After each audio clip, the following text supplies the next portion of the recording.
بسم اللہ الرحمن الرحیم۔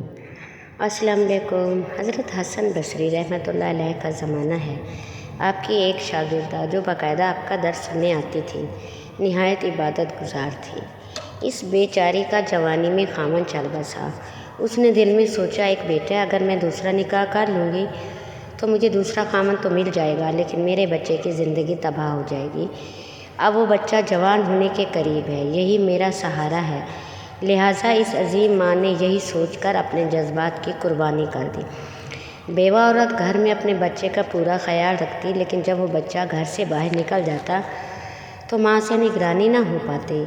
اب اس بچے کے پاس مال کی کمی نہ تھی، اٹھتی ہوئی جوانی بھی تھی۔ یہ جوانی دیوانی مستانی ہو جاتی ہے، چنانچہ وہ بچہ بری صحبت میں گرفتار ہو گیا، شباب اور شراب کے کاموں میں مصروف ہو گیا۔ ماں برابر سمجھاتی، لیکن بچے پر کچھ اثر نہ ہوتا، چکنا گھڑا بن گیا۔ وہ اس کو حضرت حسن بصری کے پاس لے کے آتی۔ حضرت بھی اس کو کئی گھنٹے سمجھاتے، لیکن اس بچے کا نیکی کی طرف رجحان ہی نہیں تھا۔ حضرت کے دل میں بھی یہ بات آئی کہ شاید اس کا دل پتھر بن گیا ہے، مہر لگ گئی ہے۔ بہرحال ماں تو ماں ہوتی ہے نا۔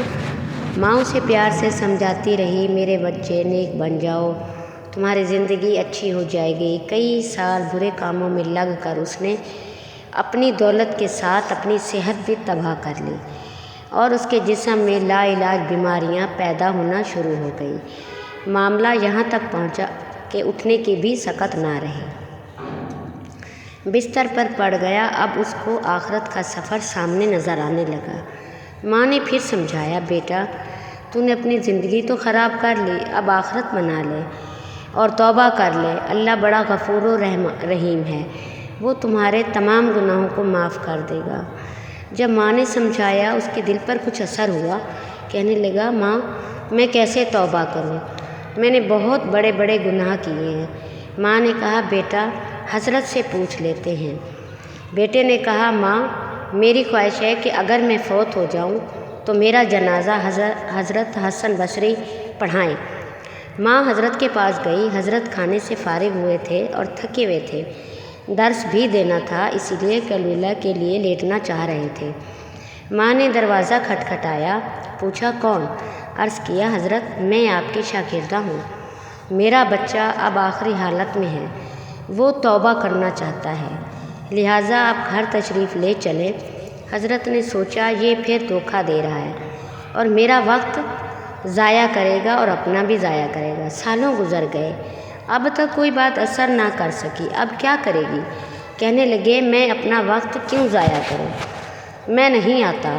ماں نے کہا، حضرت، اس نے تو یہ بھی کہا ہے کہ اگر میرا انتقال ہو جائے تو میرا جنازہ حضرت حسن بصری پڑھائے۔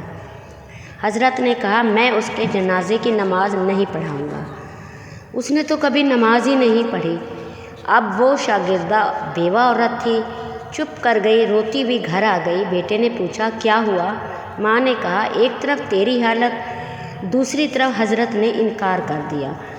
اب یہ بات بچے نے سنی تو اس کے دل پہ چوٹ لگی اور کہا، ماں، میری ایک وصیت سن لیجیے۔ ماں نے پوچھا، بیٹا، وہ کیا ہے؟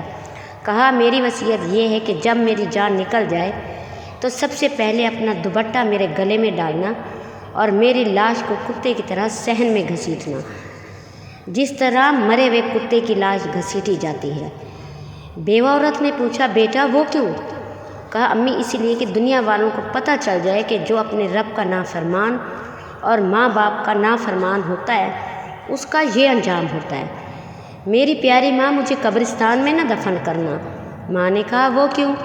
کہا، ماں، مجھے اسی صحن میں دفن کر دینا، ایسا نہ ہو کہ میرے گناہوں کی وجہ سے قبرستان کے مردوں کو تکلیف پہنچے۔ جس وقت نوجوان نے ٹوٹے دل سے عاجزی کی کہ یہ بات کہی تو پروردگار کو اس کی یہ بات اچھی لگی، روح قبض ہو گئی۔ ابھی روح نکلی ہی تھی، ماں آنکھیں بند کر رہی تھی تو دروازے پر دستک ہوئی۔ پوچھا، کون؟ جواب آیا، حسن بصری ہوں۔ حضرت، آپ یہاں کیسے؟ فرمایا، جب میں نے تمہیں جواب دے دیا اور سو گیا، خواب میں دیکھا، اللہ نے فرمایا، حسن بصری، تو میرا کیسا ولی ہے، میرے ایک ولی کا جنازہ پڑھنے سے انکار کرتا ہے۔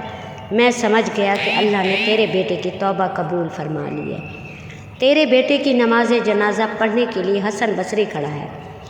اے اللہ، تو کتنا کریم ہے کہ مرنے سے چند لمحہ پہلے بھی اگر کوئی بندہ شرمندہ ہوتا ہے تو اس کی زندگی بھر کے گناہوں کو معاف کر دیتا ہے۔